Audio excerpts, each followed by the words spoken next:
Rowen, thank you so much for being here. I have followed you from afar for a little while and am just such a big fan of the work that you're doing. As the educational director of Sierra Seeds, you're involved with Seed Savers Exchange and Native American Food Sovereignty Alliance. Your work to me seems so soulful and connected to people and relationships.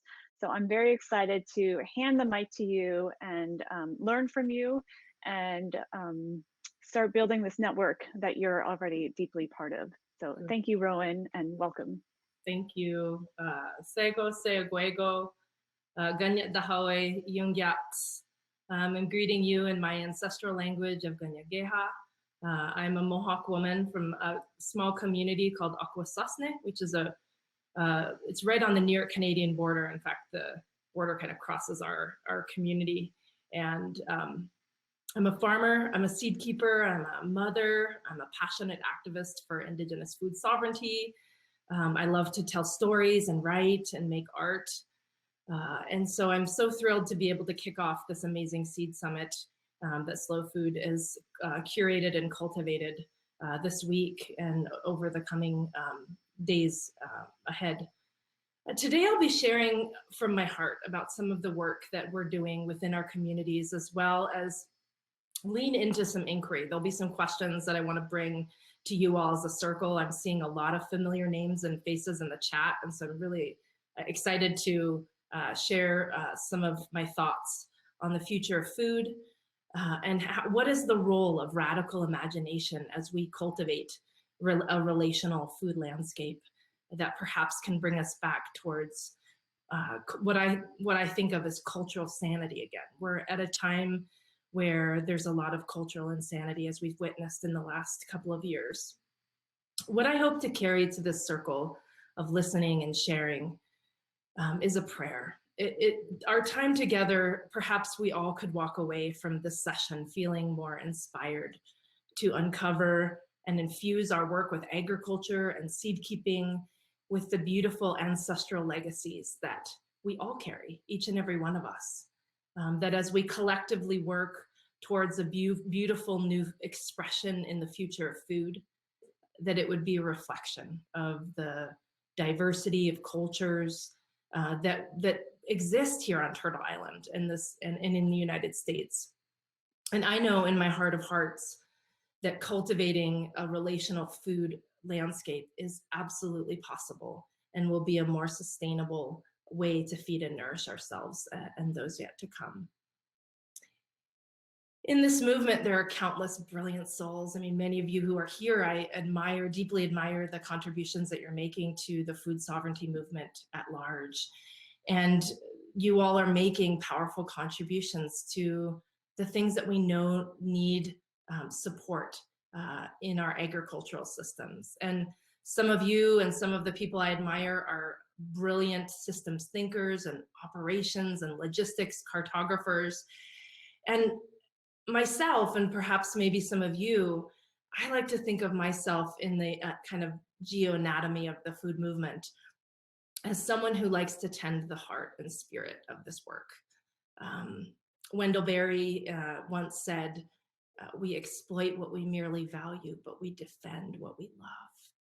And ultimately, if I could leave one legacy, and if many of us who are tending this heart and spirit of the movement, if we could leave one legacy together, it would be inspiring a new generation of people to love the earth as mother and to connect with the seeds as relatives again. And a long time ago, my ancestors, but also all of your ancestors, came into agreements with plants. We gave up a little of our wildness. The plants gave up a little of their wildness, and we made this deep commitment to care for one another and nourish one another. And we're bound in this reciprocal relationship. And the seeds never forgot their end of that agreement. When you ate your breakfast this morning, or perhaps your lunch, wherever you are, that was the seeds and the plants upholding their agreements to take care of you and nourish you. But many of us, whether it's by choice or by force, have abdicated our relationships to seeds and to food and to land to other people. And many of us have come to this work, seed keeping and gardening and farming, because we see the ways in which this increasingly consolidated food system today falters and goes against those agreements and that reciprocal care that we know, that we have, in our blood and our bones. And so each and every one of you, perhaps, were encouraged to get involved in seed keeping and farming because of those original agreements, those ancestral memories, that cultural memory, that ancestral brilliance that runs through your blood and your bones. And what are the ways in which we can collectively pull that back into the work that we're doing as we move forward?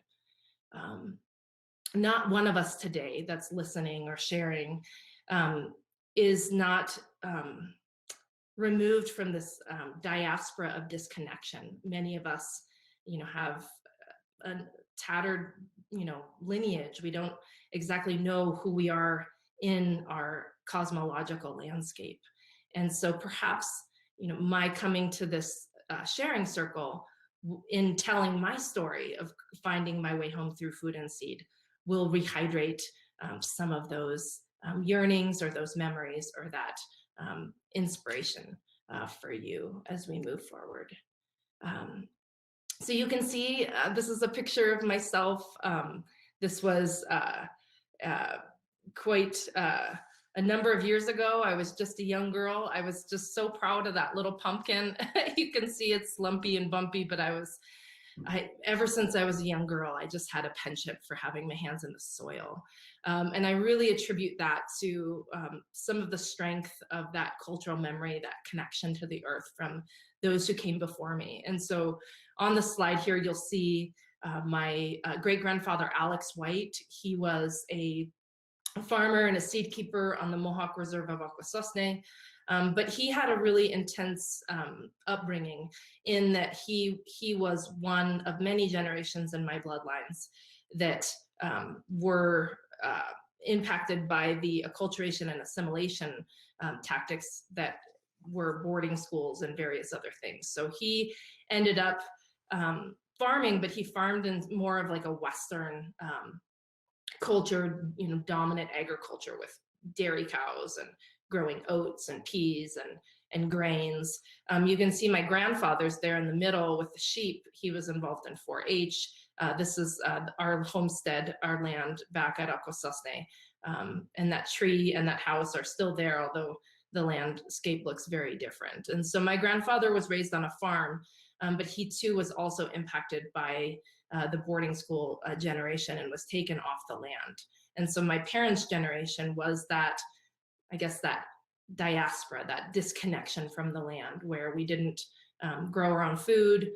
We didn't do too much of that. But I always was curious and wanted to grow gardens. And so you can see there that I've come a long way since I was just a little girl there.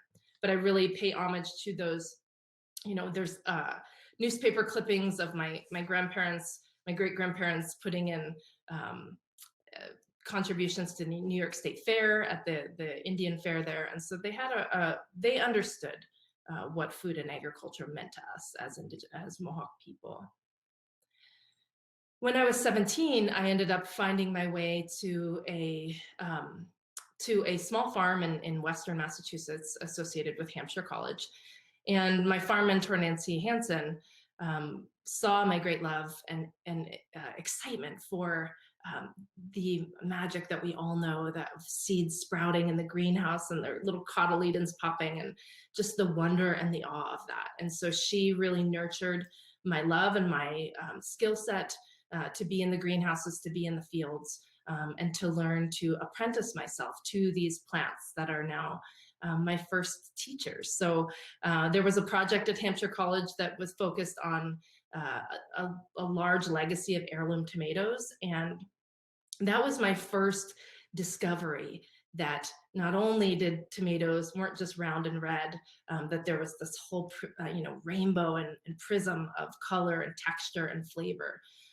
But in addition to that, that seeds had stories, had lineage, had legacy, that was a coevolutionary path with humans, and that there was this beautiful symbiotic relationship between plants and humans. And while I had heard a lot of stories in my upbringing around the three sisters, corn, beans, and squash, and some of our creation stories, this was my first real life glimpse into this world of heirloom seeds. And I apprenticed myself to those tomatoes and grew them. But I think equal to my joy and enthusiasm and excitement for what I was seeing in terms of food and seed and people and the connections was, I think, a deep, and maybe some of you know this feeling, it's like this deep grief, this sadness, this longing, and a reckoning with something that should have been an ancestral inheritance or birthright that should have been handed down to me from my great-grandparents and my grandparents. My parents, to me, had been severed, right, through a lot of the adversities that we've seen in our histories. And so I made a promise to myself back then. I was 17 years old, and I said, I want to learn and discover the seeds that fed my ancestors, because I was reading about these Italian immigrants who would sow tomato seeds inside of their, vest coat pockets when they traveled across the Atlantic Ocean to Ellis Island, because they wanted a memory of the flavors of home, right? The flavors of their grandma's kitchen. And then learning about, the beautiful and sometimes also not beautiful story of tomatoes moving from Mesoamerica, after the conquistadors came, and those tomatoes actually making their way to Italy, to people who perhaps, would get into a valiant argument with you about the legacy and lineage of how long tomatoes have been in their cuisine. And so we forge these beautiful time-honored relationships with seeds and foods that help inform us of who we are as people. And I think that that's a really, really, really important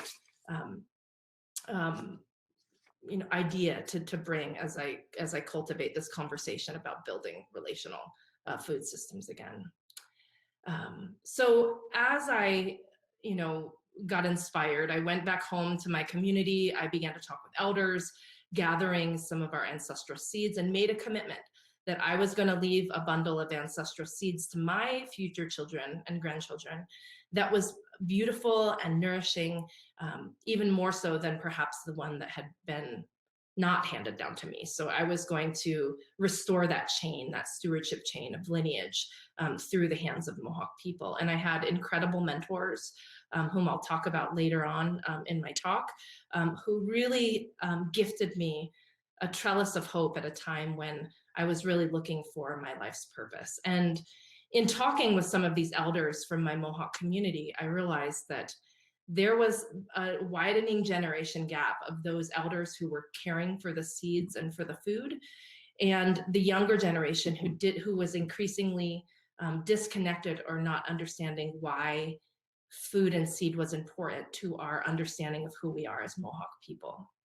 And so this quote from Joy Harjo, she says, "My generation is now the doorway to memory, and that's why I'm remembering." And that's what I realized as a young woman, was that my generation was that door to memory, that cultural memory, the teachings of the seeds themselves. And so I made a commitment that this was going to be my life's work. And I've been on the seed path for 25 years now. So it's been quite a blessing to be able to connect in deep relational ways with these seeds that perhaps my great grandmas and my great grandparents once touched and knew and loved. So it's something that I think it's good to remember, is that many of us are only a generation or two removed from this legacy of stewardship and lineage. And so the invitation today is that what are the things that we can do, just like my 17-year-old self, what are the things that we can do today that re-engage and reunite us with some of those and that ancestral brilliance that comes in our blood and our bones. So that's an invitation for you all today to think about as we move through our sessions today. This is a beautiful artistic rendition of our creation story. It's a beautiful and multi-layered, cosmology of relations and origins.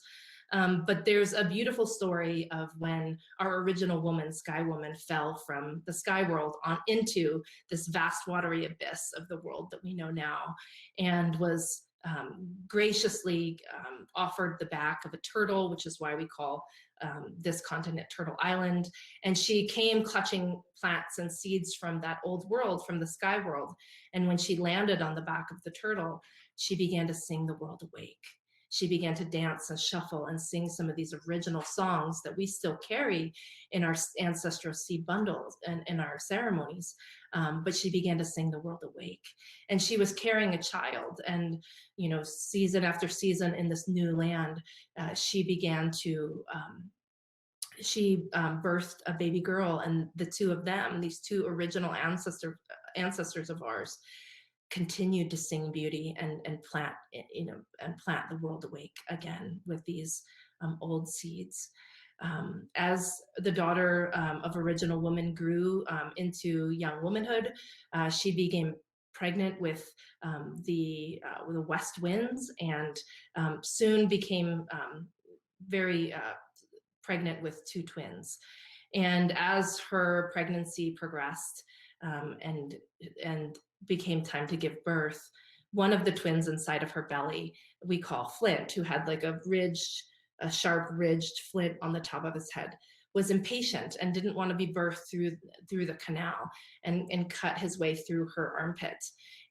But Sapling, the other twin, was born normally through the birth canal. And because of this sort of unnatural entry into the world, the daughter of original woman lay on the back of our Turtle Island of our original lands, and she was in her last breaths. She was dying in childbirth. And in her last words to her descendants, to her children, and also to her mother, she said, "From my body will grow the foods and seeds that will nourish you from here, onward in time." And from her breasts grew the corn, and from her hands grew the beans, some of our original varieties of beans.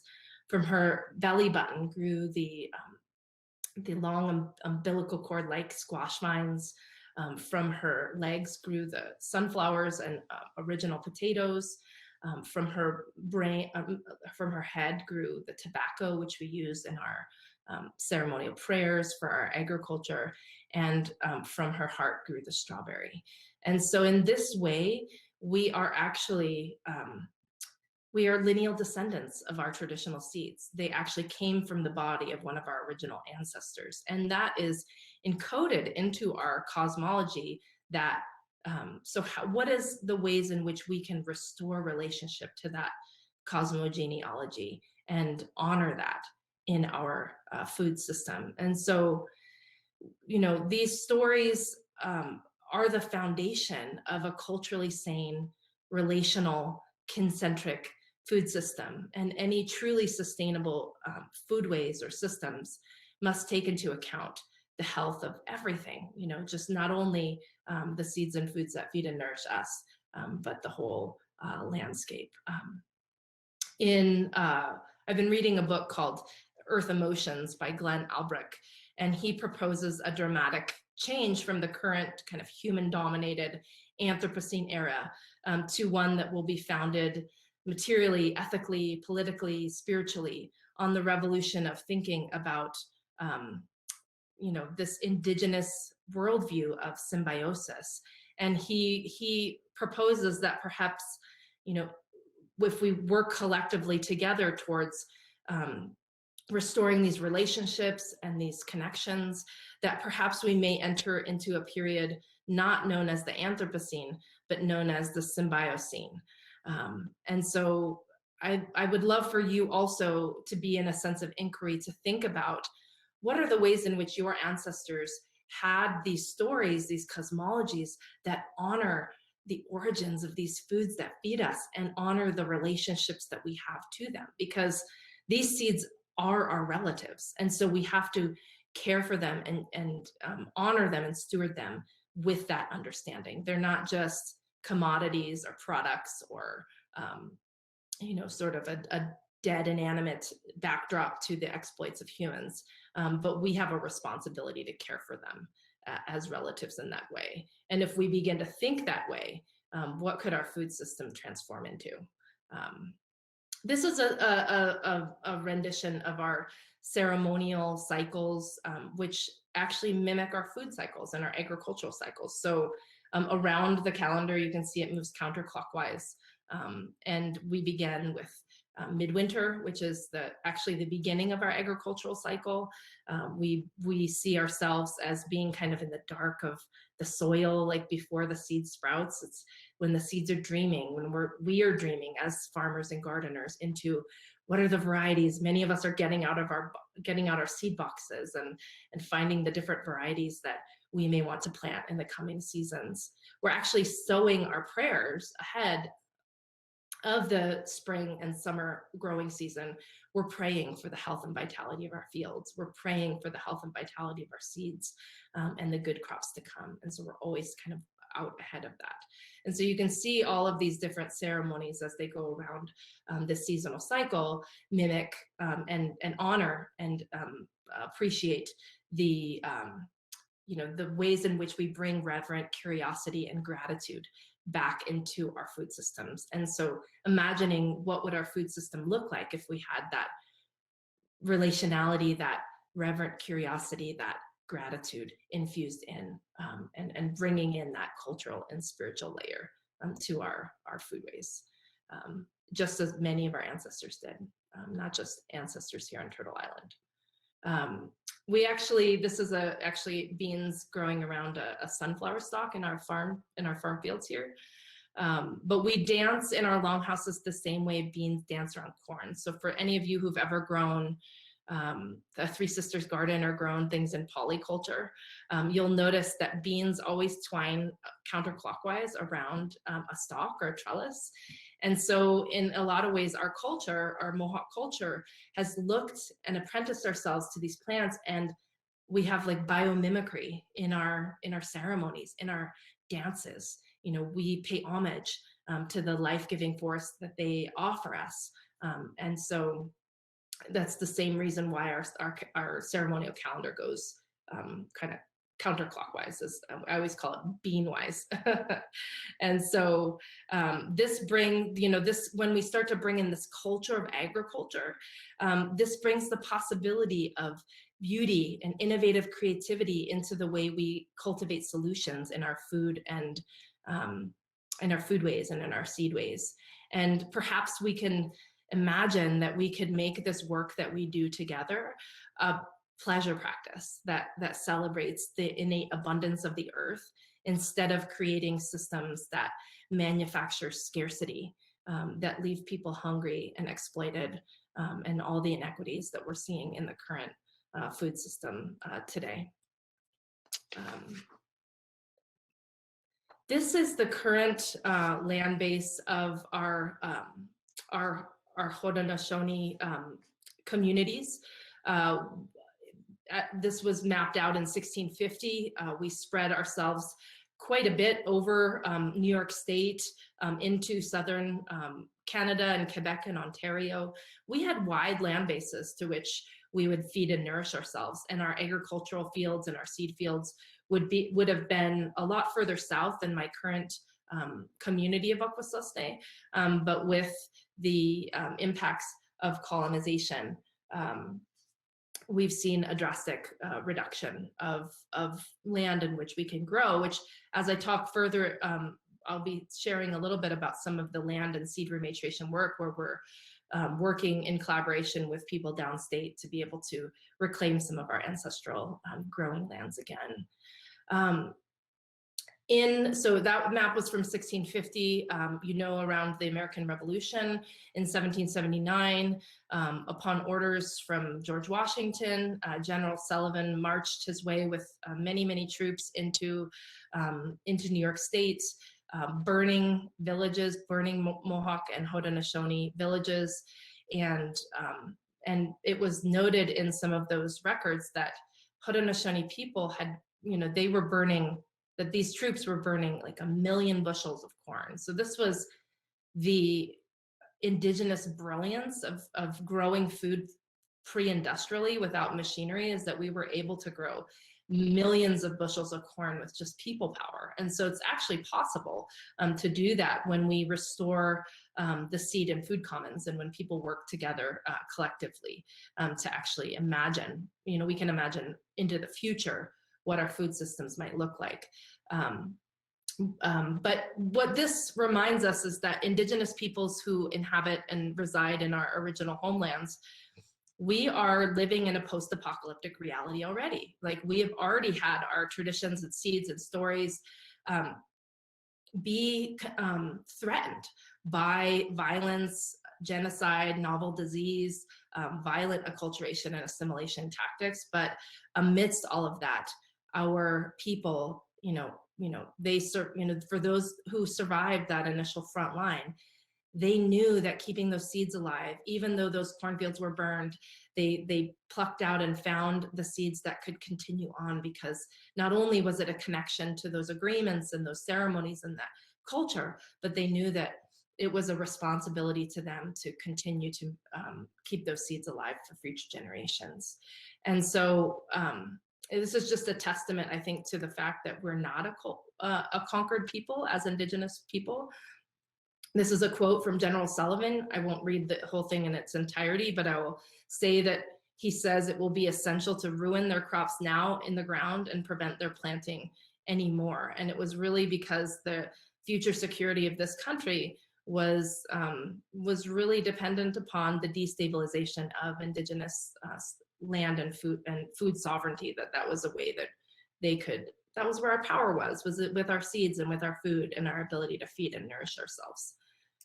But against all odds, our communities have persevered and have endured. This is a modern land-based map. As you can see from that other one, it's quite a bit different. You can see the red and purple and yellow shapes on here are our current Haudenosaunee communities. So we've seen a drastic reduction in our land base. You can imagine, 60% of the land in the United States is owned by private individuals, and 30% of that land is held by the federal government. And comparatively, tribal nations only own 2.5% of our land, and that's been quite a difference from over the last few centuries. And so, against all odds, we are keeping our understanding and our vision of why food sovereignty is so important, because we recognize that we can't have political sovereignty or economic sovereignty or cultural sovereignty if we don't have the ability to feed and nourish ourselves. Because you can see that those who are wishing to sort of disband that, we're targeting our food systems quite directly. So we're working with the Hudson Valley Farm Hub, as well as an organization called Seedshed, and members of our Akwesasne Mohawk community to come together in a practice of reconciliation and rematriation, and reparations. And we have established over the last few years a beautiful seed sanctuary in the Hudson Valley, where Mohawk farmers are coming down, growing traditional food and seed in our ancestral agricultural lands, and then bringing that food and seed back home to our longhouses and to our schools and to our people. You can see the corn pictured here is called Mohawk red bread corn, and that is a old ancestral Mohawk variety that actually dwindled down to only one cob of corn left on the planet. And one of our seed elders, Steve McCumber, had received it as a gift from one of the elders in his community and had begun to multiply it, and then had gifted me some, and I've been growing it, and many of us have been growing it. And then we pooled our seed together when we created this partnership with the Seed Sanctuary, and we grew several acres of this corn and were able to rematriate several thousand pounds of this particular seed back to Mohawk communities and the larger Haudenosaunee community at large. And so that really is a testament to, I guess, the endurance of seeds and humans, but also to the power of intercultural collaboration and the ways in which we can use these seed sanctuaries, these gardens, to create these mutually beneficial opportunities for the healing, the reconciliation, and the reparations work that we know is necessary for us to really build an equitable food and seed system moving forward. And I like to say this is one of a woman who I've had the honor of mentoring and working with, Jessica Greendeer. She's from the Ho-Chunk Nation. And I think a lot about the ways in which Indigenous peoples in the mainstream media were often defined by our intergenerational trauma, by the dysfunction that has come in the shadow of genocide and colonization. But I always remind us that we cannot be defined by our intergenerational trauma, you know, with the blood memory of this, you know, the atrocities in the last 500 years, but perhaps in this work with seeds and food, may we be animated by our ancestral brilliance that does run like wild rivers in our blood and our bones. And each and every one of us, like, it's not just Indigenous peoples here. I mean, the colonial violence that happened here on Turtle Island, that was preceded by a lot of intergenerational trauma in Europe. And a lot of that trauma got brought here and was projected onto our people. And so I think we all have a commitment to looking at the ways in which we can utilize our food and seed work to metabolize and compost that intergenerational trauma and begin to remember again the ancestral brilliance that we have that connects us to land and seed in a beautiful way. A lot of my body of work that I'm writing a book now, a lot of the things that I speak and talk about are on this cultural dimension and reflection of biodiversity. So the reason that we can open up Seed Savers Exchange catalog, or any of the number of seed catalogs that exist, and see this beautiful spectrum of diversity that exists, or going to seed swaps and seeing the amazing amount of seeds that exist, is because there is a cultural dimension to that. And with my own people, like, why did Haudenosaunee people have like 20 different types of beans, or a dozen different types of corn or squash? Any one of us who've ever grown corn or beans or squash know that it would be so much easier to just maintain one corn or one squash variety. But we knew that that diversity is the foundation of our resilience, right? We knew, our ancestors knew that. And so the beautiful thing is that our ancestors also had the wisdom to culturally encode diversity in. So we have a red corn because red corn is something that we need in our wedding ceremonies and in our unity ceremonies. We have a multicolored calico corn because that's needed for our children's ceremony to be able to honor them in that way. We have our blue corn, and we need that seed because that's what we need to have to be able to give our babies their names and their naming ceremony. And so the diversity, the biodiversity, gets culturally encoded in, which actually safeguards it through the generations and reminds people that that diversity is critical to our survival on the planet. And many of you likely know this, that many of the hotspots of biodiversity are actually, those enclaves are held in places where Indigenous cultural memory and knowledge is still being practiced and is still somewhat intact. And so we have to, as a part of this food and seed movement, we have to recognize the importance of this cultural dimension of biodiversity and recognize that it's inextricable. So as we move to revitalize our cultures and our ancestral connections, cultivating those ancestral seeds right alongside that is a part of that practice, and a way that will be able to leave a good legacy for those yet to come. So again, our resilience is rooted in this diversity. A thing that I talk a lot about these days is this idea of concentric foodways. There's been many wonderful people, Enrique Salmon, Dennis Martinez, who've really brought this idea of concentric ecology to academia and to sort of a larger platform. But it's, again, it's understanding the ways in which we are related and bound in these reciprocal relationships. So I oftentimes like to encourage those of you who are listening to think about the ways in which we can imagine the foodways that we are working on and developing can embody this idea of concentric ecology and food system.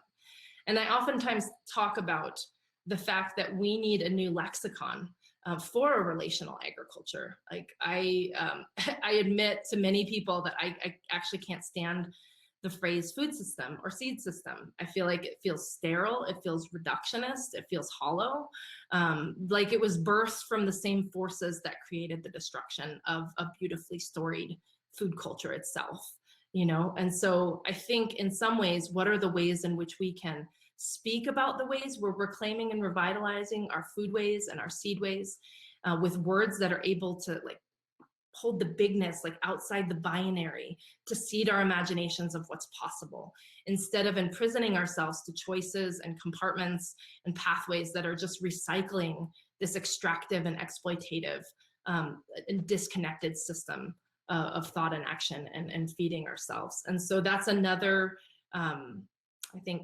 encouragement or an inquiry for you all to take away from this is, you know, what are the new words and phrases are we thinking about, like concentric foodways or relational foodways, that we can use in seeding the future of this, the future of food? And what are the ways in which BIPOC people, Black, Indigenous, and bodies of culture people already have these words in their lexicon? They already have them in their Indigenous languages. And so how can we decenter whiteness in the egg and seed and food movement and look to those BIPOC leaders to help us understand what a modern version of this might look like. So the work that we do at Native American Food Sovereignty, we're working diligently at the restoration of Indigenous kinship and trade routes and regenerative economies that align with our values.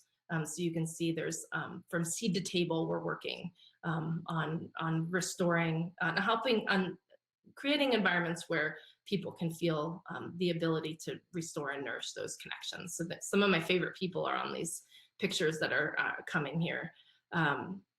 We've been working on a project around seed rematriation. We've helped to facilitate just this year over 25 new varieties going back into Indigenous communities from partnering organizations like Seed Savers Exchange, Field Museum, University of Michigan, and coming soon, we'll be having an action guide and a short video and podcast series to highlight the stories of seed rematriation in a dynamic collaboration with the Cultural Conservancy. So we're really thrilled to continue to be able to tell the story of seed rematriation in this movement.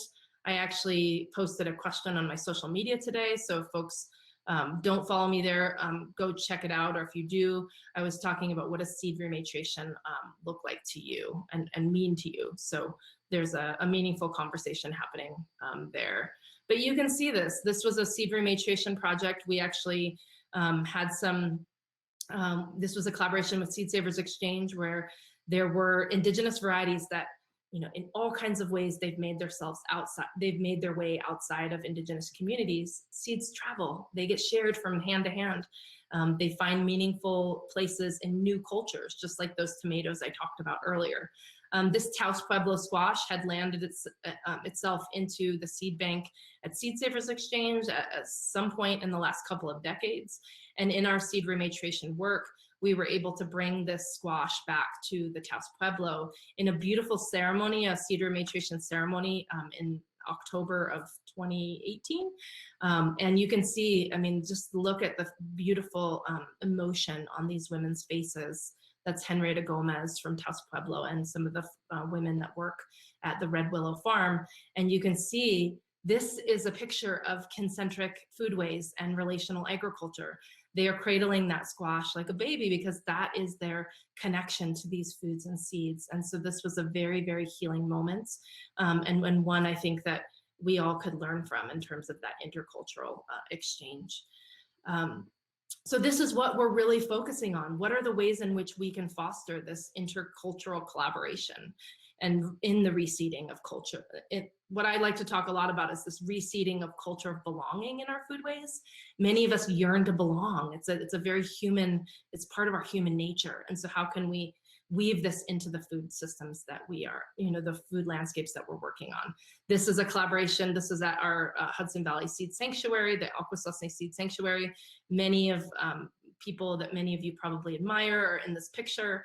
And so a diverse culture of agriculture is what we need to be moving towards as we move towards this cultural sanity again. So there's a lot of ways in which we can see solidarity cross-culturally to heal the ways in which we nourish ourselves and each other. So we do take this very holistic seed to table approach in the work at NAFSA, largely because we don't compartmentalize like seed keeping or seed saving from gardening. Like it was never actually separate. It's only been in the last 200 years that there's been even the concept of a seed company. Like think about that. Like it's only been 200 years that seed companies have been a concept, right? So for the last 10,000 years of agriculture, seed keeping has been a vibrant and integral part of our farming and foodways.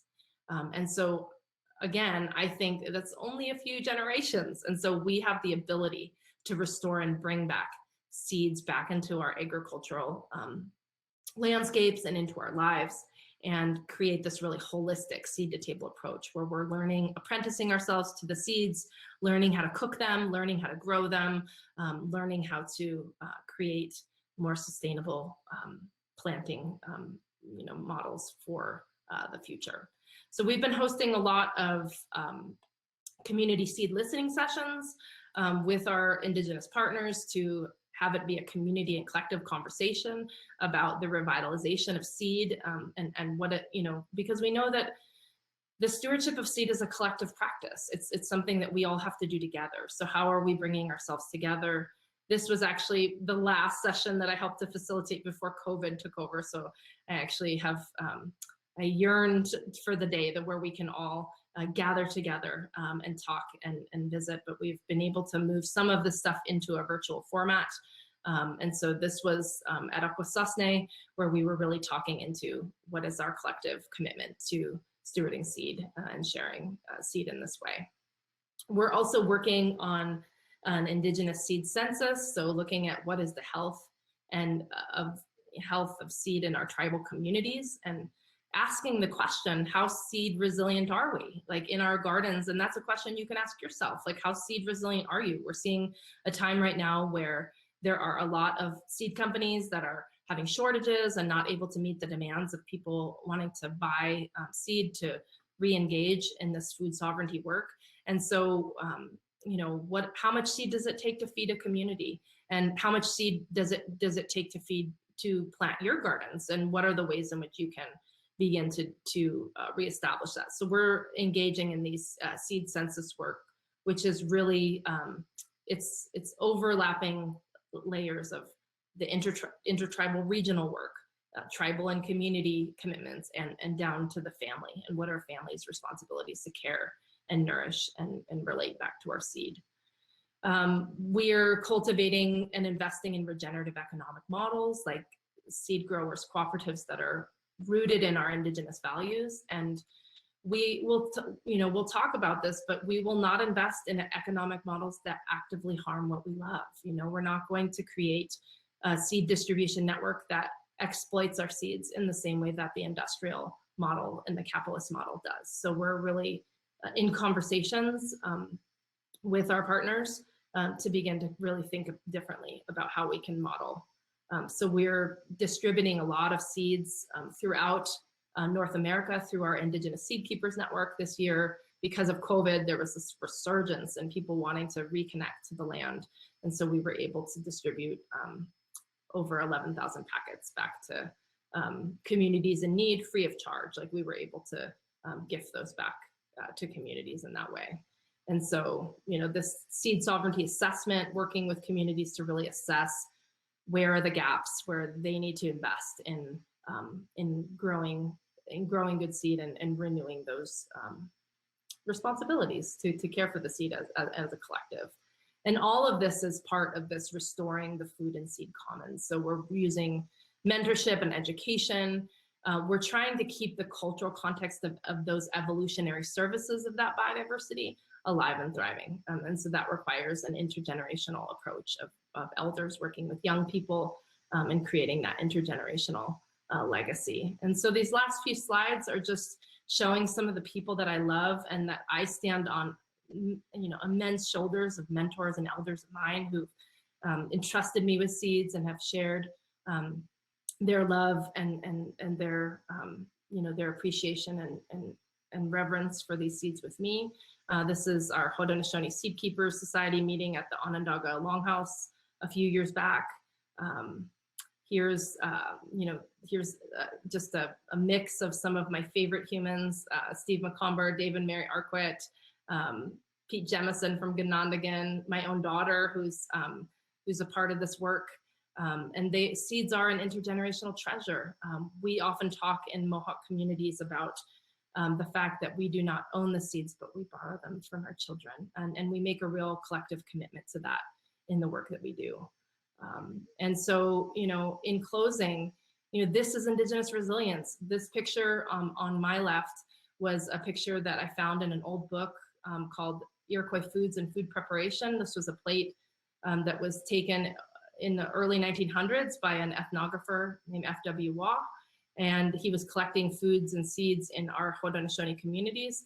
And what the testament to our resilience is that even amidst all of the immense atrocities and adversities that we've encountered in the last 100 years since that publication, we still have all of those seeds alive and thriving in our community. And that is a real testament to that. And so, what I want to close in is just thinking about ways in which we can practice radical imagination in the foodways revitalization that we're all involved in.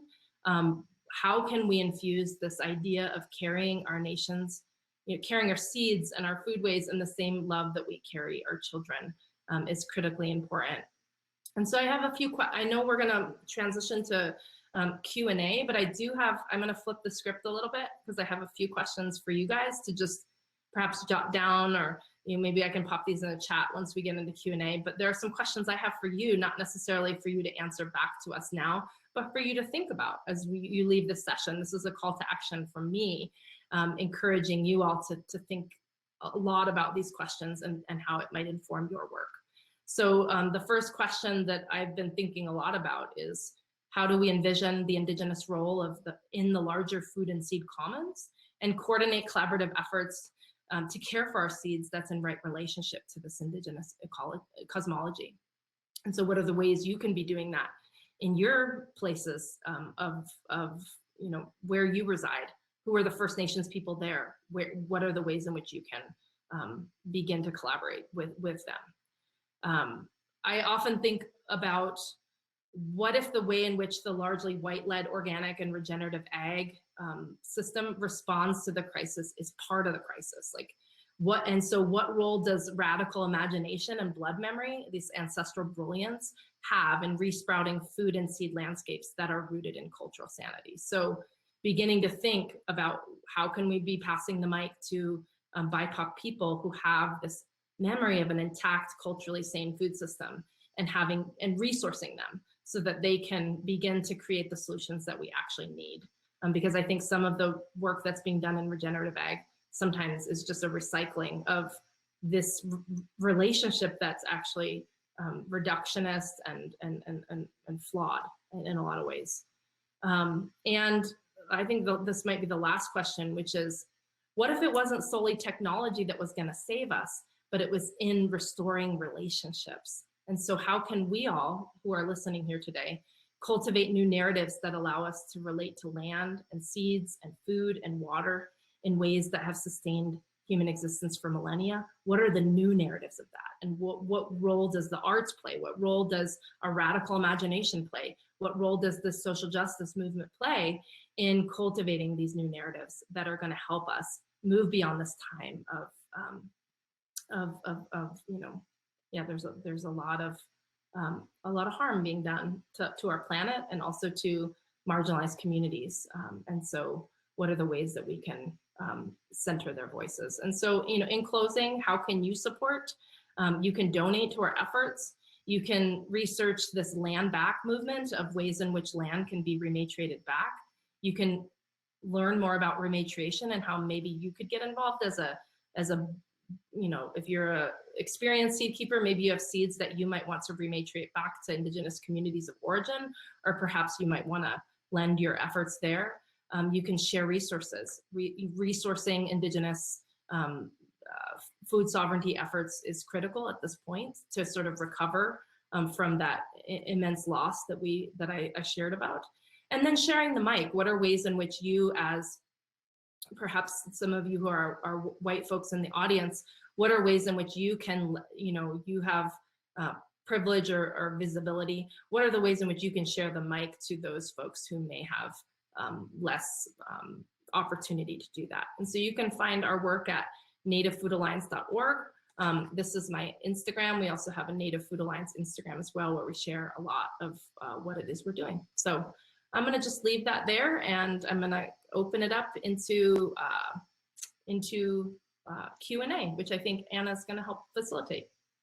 Thank you, Rowen, so much. I think we could all, I hear the applause in the chat here. A lot of good questions, a lot of good feedback for you, Rowen. And I did put the questions that you shared in the deck, but maybe, Rowen, you could share your deck with me and we can share it as a resource. Yeah, what I'll do is this whole deck is a PDF. And so I'll share that. So if folks want to kind of look back at it, if it helps you to sort of integrate what you learned here, I'm happy to share that. Amazing, thank you. So I'm trying to pull together a few threads in the chat here, and one is actually the question that you asked us, which is how can white folks and non-Indigenous folks be good allies? John was saying here that some organizations do not acknowledge seeds' Indigenous origins. Yeah. Maybe that's a way to move the needle. How do we get past to like a broader audience to help others even care about these issues? And I think this is, you know, your question to us and our question to you. I think we're all like thinking about this question, but would love any other thoughts from you on that. Absolutely. So I think a lot of this comes down to literacy, and that's a big part of the work that we do, is cultivating seed literacy at large. Like a lot of people don't even think about seed. Like I said, when I was 17, I was like, oh my gosh, like there was this whole awakening. You know, I often say I'm like on the seed gospel. I'm like always preaching about seed wherever I go. And I know many of you who I see in the audience right now are also part of the seed gospel. And so I think a lot of it is creating that literacy opportunities for these conversations. And I think, you know, one example that I can give, I guess more specifically, is that we've been working actually with a circle. It's been slow moving, but there's a movement towards Indigenous seed benefit sharing and working towards origins accountability with varieties. So working, like Seed Savers Exchange is doing that work with us through our seed rematriation work. And there's a group of seed, small farm-based seed companies and ethical seed companies that really are exploring this idea of what does it mean to be a good neighbor and a good ally to Indigenous peoples, and honor that, that stewardship chain and that legacy and lineage that Indigenous peoples have contributed to these foods. Like think about corn. There's not a continent outside of Antarctica, but all the other continents, corn is central to food systems. That's a huge Indigenous contribution to the global food plate and to the landscape.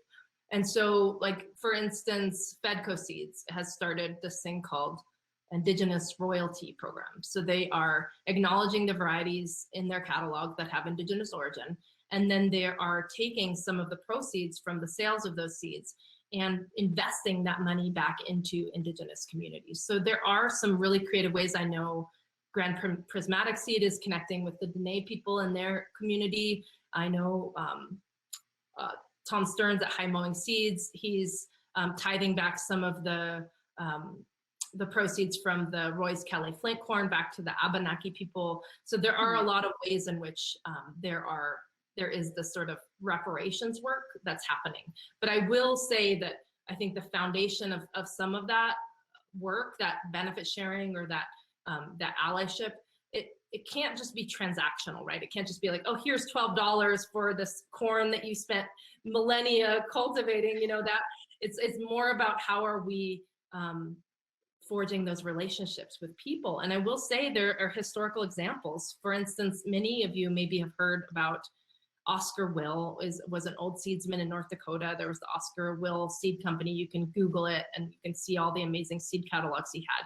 He had a mutually beneficial relationship even back then when tensions were really high between indigenous communities and the settlers. He had a mutually beneficial relationship with several members of the 3 affiliated tribes, the Mandan, Arikara, and Hidatsa, including a woman named Scattered Corn and a man named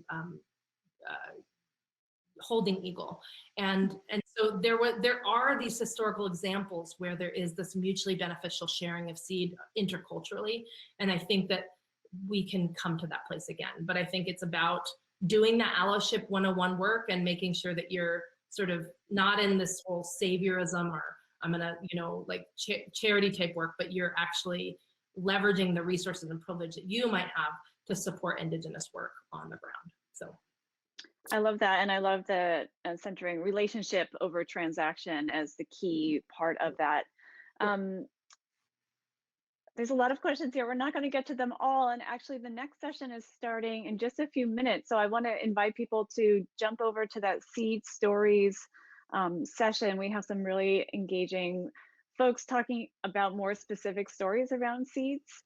I'm going to jump yes. in real quick. I'm just going to jump in real quick and say that we have some flexibility with the next session. So I think what we're going to do is start at 2:15. Okay. Because there are so many great questions and we want yes, I know.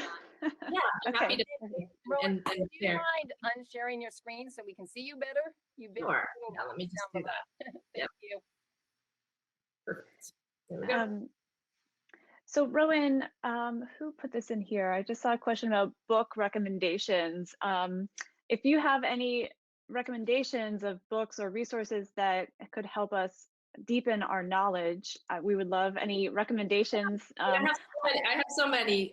So many. I brought my stack, but I love the work of Virginia Nazaria. She was foundational to the work that I do. She's written a lot about, so there's a book called Cultural Memory and Biodiversity that you can look up, and it really sort of, she was one of those, one of those people who I look to, who really planted those seeds of that connection between biodiversity and cultural memory. So I would highly recommend you going and looking up any of her books. I can drop her her name in the chat. Maybe we could add some of your recommendations to our bookshop page library. I put in a link to Indigenous Food Sovereignty in the United States that was co-edited by Elizabeth Hoover, who's part of Slow Food Turtle Island Association. That's personally, I found that really helpful. But yeah, and I have an essay in that anthology that talks into the seed remediation work that we're doing. So okay, perfect. Great book. But yeah, I'd be happy to share a list with you guys of some of the books that are on my shelf that really highlight this.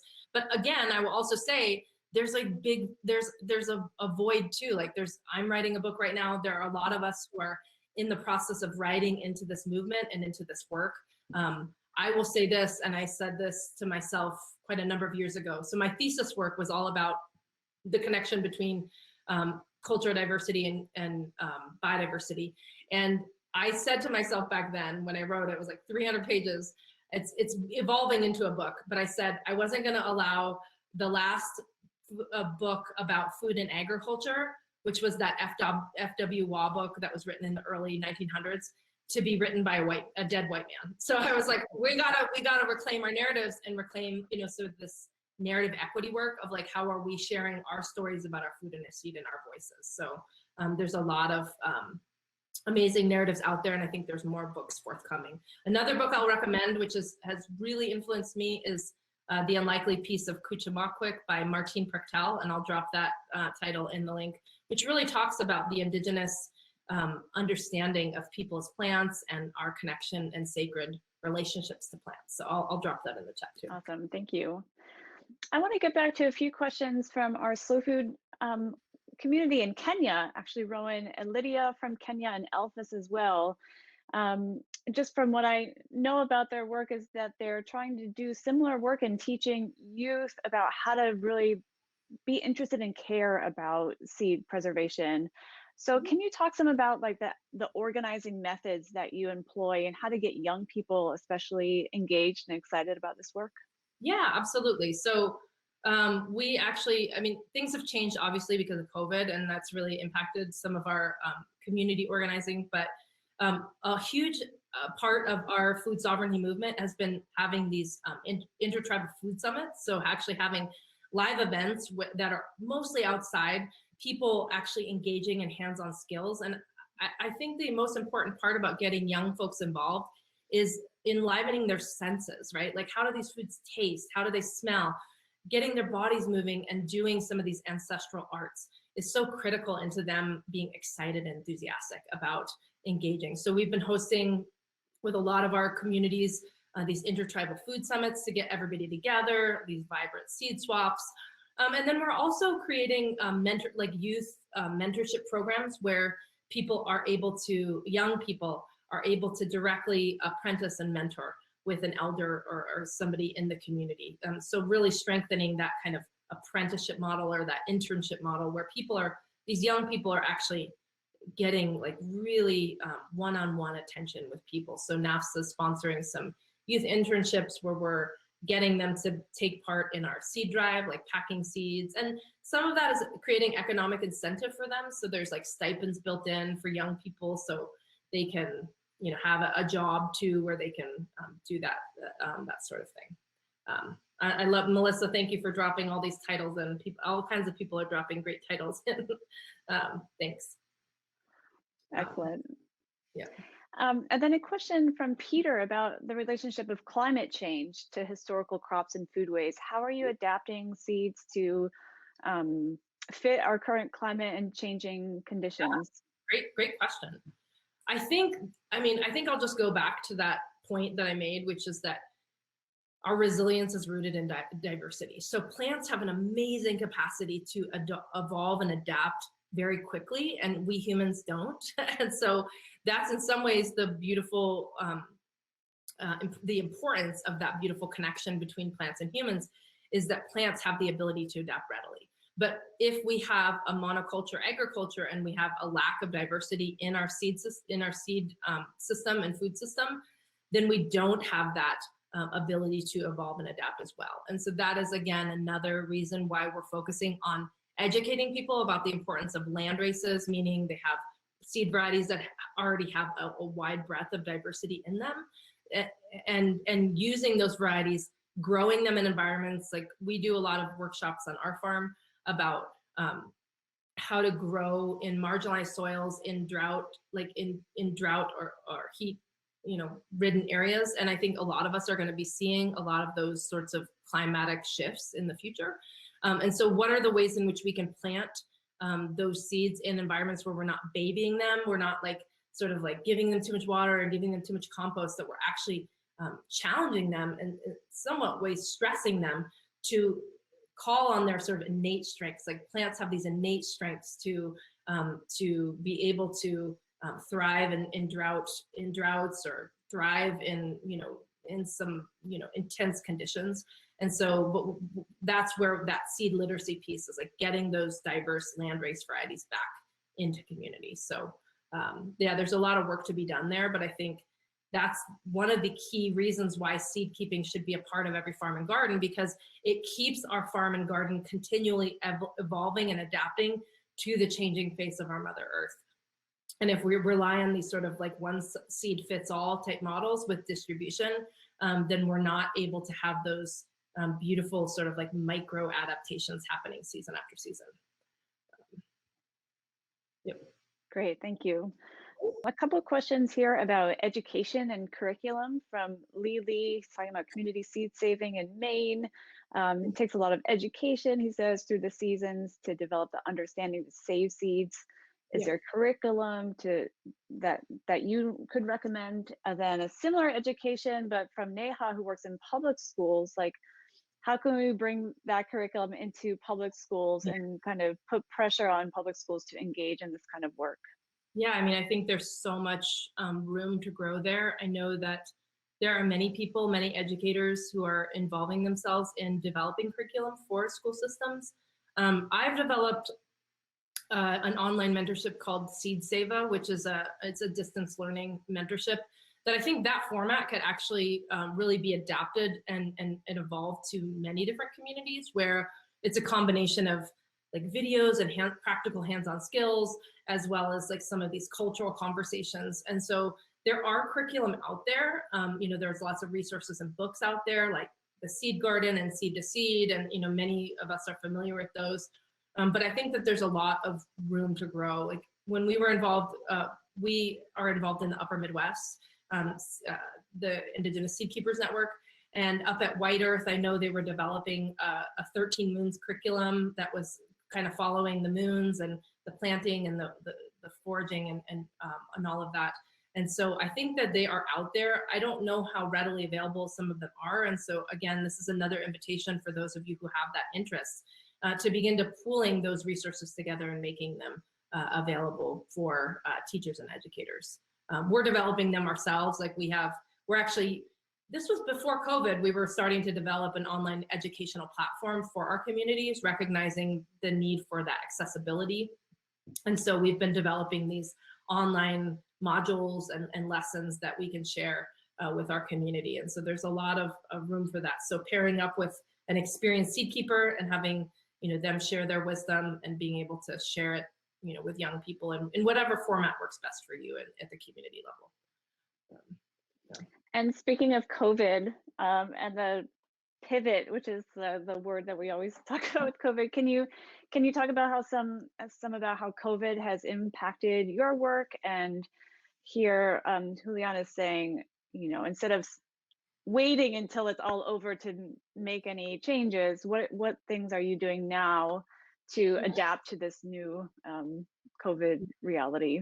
Yeah, I mean, I think all of us, you know, we really pivoted last year. We catalyzed fairly quickly at that seed drive that I was talking about. That was a direct response, our COVID response, and a mutual aid effort. Because what we realized, and this is true, and I said this before, which is that Indigenous peoples are already living in a post-apocalyptic reality, and we have memory of what it was like back then. Maybe not, you know, physically, but in our blood.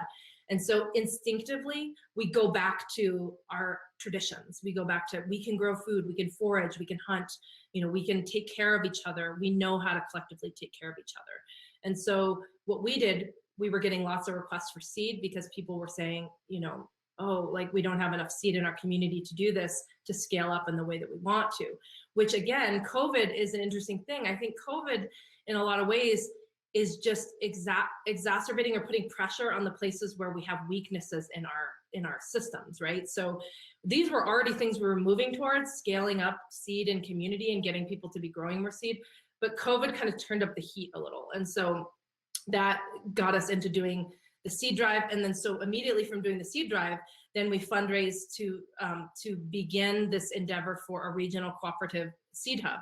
So that way we can actually end the seed census work. So where are there the gaps in community, and where can we create cooperative development and infrastructure to actually be producing enough seed in the region to supply our Indigenous communities? So again, I think COVID kind of just sort of turned up the volume on the work we were already doing. So yeah. I think a lot of us are feeling that turn up the volume on the work that needs to be done. Yeah. There's a lot of other conversation, but I want to wrap up now and just see if you had any last thoughts before you send us off to the rest of this summit. And I hope we can use what you've introduced us now to continue these conversations throughout the whole rest of the summit. And Karen Washington is our closing keynote. I think there's a nice bridge between you. Actually, I think I saw Karen in one of your photos there. So I'm excited to begin with you and end with Karen and kind of have this thread of seed sovereignty and relationship to seed throughout our summit. But just wanted to give you the last word if there's anything else you'd like to share. Great. Well, I thank you all for circling up. You know, we are all a part of the solutions moving forward, which is why I kept asking you questions and thinking about ways in which you can engage these thoughts and inquiry into your work. And so I guess in closing, I will just say that, you know, this time together was a way to honor that grand legacy of seed keepers who kept seeds alive against incredible odds and adversities for our nourishment and for our safekeeping. And so may this time together, you know, whatever feelings that you're feeling, emotions that have come up, inspirations, you know, whatever energy you're feeling, you know, may this be a collective prayer for all of us. And I just want us to all bring our hearts and our minds together, that we would make a renewed commitment to be a part of that community of stewardship that ensures that our children have good food and seed for many generations to come. And so it requires an individual commitment from each and every one of us to restore those relationships and connections. And it may only be with, like myself when I was 17, finding a specific corn variety from my people. What is one variety or seed that you could reconnect with from your ancestral lineage or on the land that you live that is culturally or bioregion is significant, and begin to restore that relationship there? Starting small and slow, but really engaging in that restoration of those relationships. So perhaps this could be a moment in time where we could renew that commitment together collectively. So thank you all for listening. I'm excited to continue to connect. Go find me on social media. You know, I'm always open for questions and connections. So thanks again for all of you joining today. Thank you, Rowen.